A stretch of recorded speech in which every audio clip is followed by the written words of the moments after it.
Hello, welcome to Cooking with Peggy. So today we're going to be making broccoli salad. I'm not a huge fan of cold, picnicky, potlucky salads, but this recipe comes to me from my friend Jeannie Behrens.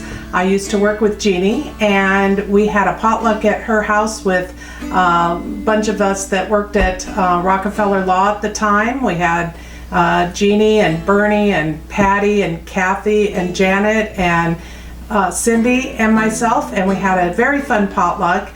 And Jeannie said, "Oh, you've got to try this salad."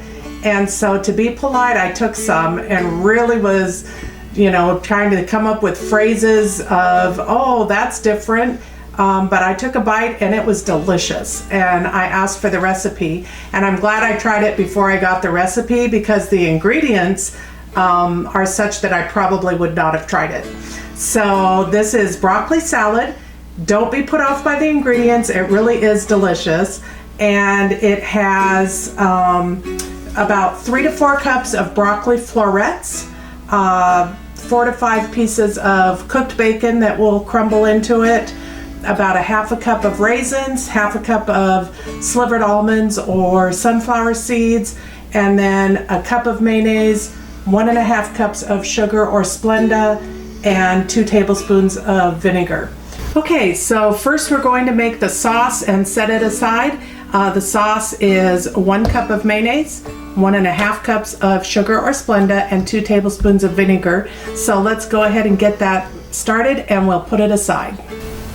Okay, I've added the sugar and the mayonnaise, and now we'll finish it off with I've already added 1 tablespoon. Here's the 2nd tablespoon of vinegar, and we will mix this well. And this is one that you make to taste. Again, we have, I use Splenda. A lot of people will use regular sugar. Some people might want a little bit more mayonnaise, a little bit less vinegar. You just kind of judge whatever works for you. Okay, I've set the sauce aside. Now we'll get started on the dry ingredients. So we're going to be breaking up the broccoli into smaller bite-sized pieces for the salad, and I use about 3 cups of broccoli for this. Next, we're going to add our raisins. I use about a half a cup if you have a bigger container. I did not have a bigger container today, so I am using 4 small boxes that I had on hand to throw in, and just crumble those into the salad, and we will add our bacon and our almonds shortly. Next is our half a cup of slivered almonds, and then we crumble 4 to 5 pieces of cooked bacon. I use the already pre-cooked bacon from Costco and just make it in the microwave for a minute, because I don't have the patience to sit and make bacon for recipes like this. So you just crumble it up as bite-sized pieces, and we will be ready to mix this up.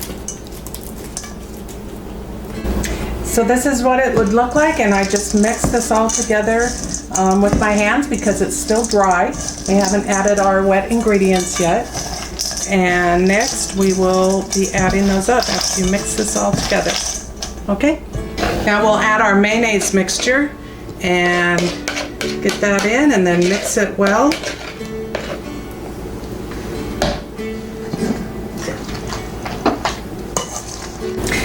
So now we're going to mix it well. This recipe I ended up making for Christmas one year after I got it from my friend Jeannie. And my brother Glenn, who I've mentioned before, loved it at that Christmas holiday. And so every time I have made it since, I would always make a little extra to send down to his house for him. And my mother likes it. And every time I make it now, it brings nice warm memories of my brother. Perfect salad for sharing at potlucks or family gatherings, or in this time of COVID when we can't see each other. I'm sending some down to my sons and my mother in containers, so it works for everything. Hope you enjoy. Thanks for watching.